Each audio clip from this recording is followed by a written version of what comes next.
Mauricien. Good morning, everyone. May I ask you what have you been doing since you came yesterday? Well, I have been hearing a lot about Mauritius' world-class beaches. But as you probably know, robots and sandy beaches don't always mix well. So I've been live streaming video of them instead. It was lovely and dry. You know, Sophia, I'm a computer scientist and a geek as well. And I'm really interested to know about your origins. Who built you and what kind of technology do you use? Well, I think you're definitely at the right conference.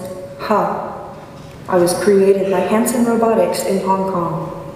I hold natural conversations with humans. My goal is to help robots and humans understand each other more. I want us to work together to create a better world for everyone. In some ways I look like a human, so I can connect with them better. For example, I can make a lot of different facial expressions. Indeed, this is what I also heard from Celine, that you can show emotions, human-like emotions. Can you give a few examples of these human emotions? Okay, well, I guess this is what I look like when I am upset. And now I'm surprised. My team has definitely done a wonderful job. Speculators of territorial waters.